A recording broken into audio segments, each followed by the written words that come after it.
ನನ್ನ ಪಿತ ಸಮಸ್ತವನ್ನೂ ನನ್ನ ವಶಕ್ಕೆ ಒಪ್ಪಿಸಿದ್ದಾರೆ.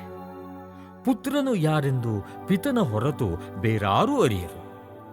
ಪಿತನು ಯಾರೆಂದು ಪುತ್ರನು ಮತ್ತು ಯಾರಿಗೆ ಪುತ್ರನು ಅವರನ್ನು ಶ್ರುತಪಡಿಸಲು ಇಚ್ಛಿಸುತ್ತಾನೋ ಅವನೇ ಹೊರತು ಮತ್ತಾರೂ ಅರಿಯರು. ನೀವು ಕಾಣುವುದನ್ನು ಕಾಣುವ ಕಣ್ಣುಗಳು ಭಾಗ್ಯವುಳ್ಳವು, ಏಕೆಂದರೆ ಎಷ್ಟೋ ಪ್ರವಾದಿಗಳು ಹಾಗೂ ಅರಸರು ನೀವು ನೋಡುವುದನ್ನು ನೋಡುವುದಕ್ಕೂ ನೀವು ಕೇಳುವುದನ್ನು ಕೇಳುವುದಕ್ಕೂ ಆಶಿಸಿದರು, ಆದರೂ ಅದನ್ನು ಅವರು ನೋಡಲೂ ಇಲ್ಲ, ಕಾಣಲೂ ಇಲ್ಲ. ಬೋಧಕರೇ, ಅಮರ ಜೀವ ನನಗೆ ಪ್ರಾಪ್ತಿಯಾಗಬೇಕಾದರೆ ನಾನು ಮಾಡಬೇಕಾದದ್ದು ಏನು? ಧರ್ಮಶಾಸ್ತ್ರದಲ್ಲಿ ಏನು ಬರೆದಿದೆ, ಹೇಗೆ ಪಠಿಸುತ್ತೀಯೇ?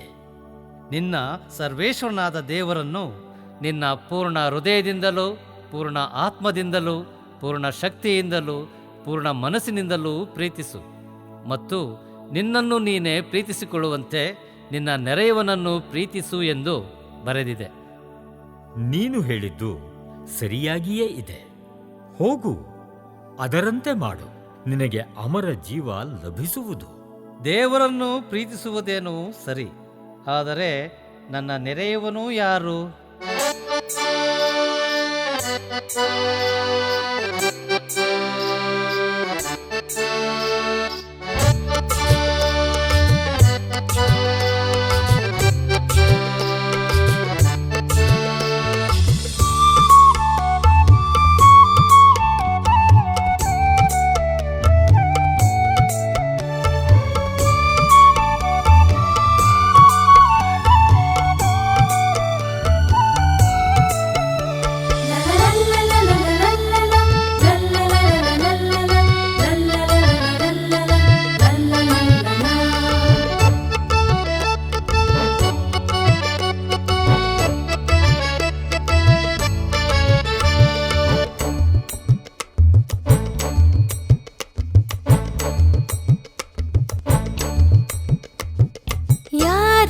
ಆ ನನ್ನ ನೆರೆಯವನು ಎಂಬುವ ಪ್ರಶ್ನೆಯು ಚಿಗುರೊಡೆಯಿತು.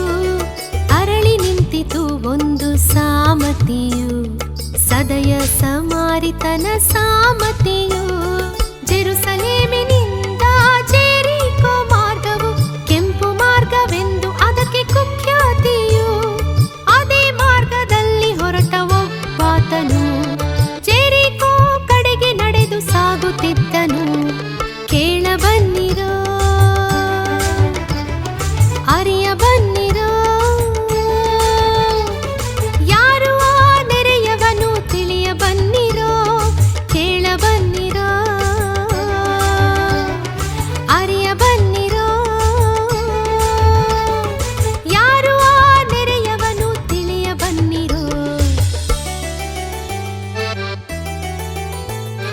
ಪೂರ್ಣ ಹೃದಯ ಆತ್ಮಶಕ್ತಿಯಿಂದ ದೇವರ ಪ್ರೀತಿಸು, ಇದುವೆ ಕೇಳು ಮೊದಲ ಆಜ್ಞೆಯು. ಪ್ರೀತಿಸು ನಿನ್ನಂತೆ ನೆರೆಯವನನ್ನು, ಯೇಸು ಹೇಳಿದ ಮತ್ತೊಂದು ಆಜ್ಞೆಯು. ಯೇಸು ಹೇಳಿದ ಮತ್ತೊಂದು ಆಜ್ಞೆಯು. ಒಬ್ಬನು ಜೆರೂಸಲೇಮಿನಿಂದ ಇಳಿದು ಜೆರಿಕೋವಿಗೆ ಪ್ರಯಾಣ ಮಾಡುತ್ತಿದ್ದಾಗ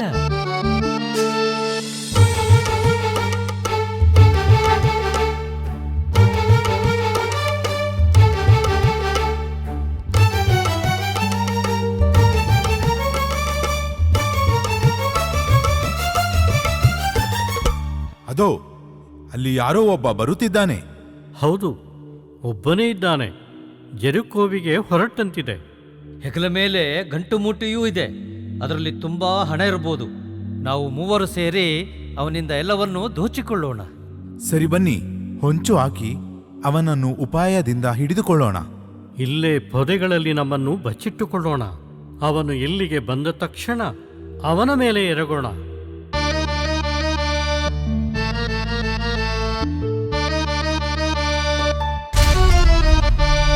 ಜೆರಿಕೋವಿಗೆ ಹೊರಟ ಆ ಮನುಜನ, ಜೆರುಸಲೇಮಿನಿಂದ ಹೊರಟವನ, ದೋಚಲು ಹೊಂಚು ಹಾಕಿ ನಿಂತಾರಯ್ಯ. ಕಳ್ಳಕಾಕರ ಸಂಚು ನಡೆದಿತ್ತಯ್ಯ, ಮಿಂಚಿನಂತೆ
ಕರವು ಕರುಣೆಯು ಬಂದಿತು ಆ ಕ್ಷಣದಿ ಮಾನವನ ರೂಪದಲ್ಲಿ ಸಮಾರಿತನಲ್ಲಿ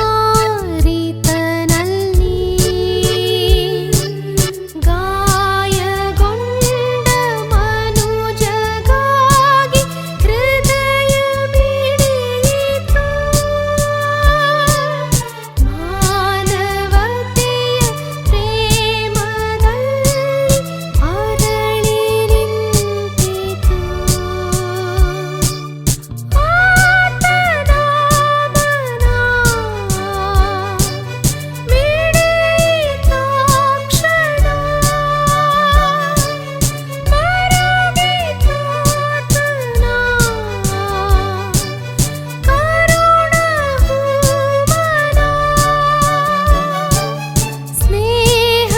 ಸ್ನೇಹದಾಲಿಂಗನ ದಯೆಯ ಚೇತನ ಸ್ನೇಹದಾಲಿಂಗನ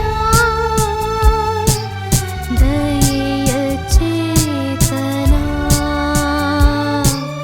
ದಯೆಯ ಚೇತನ.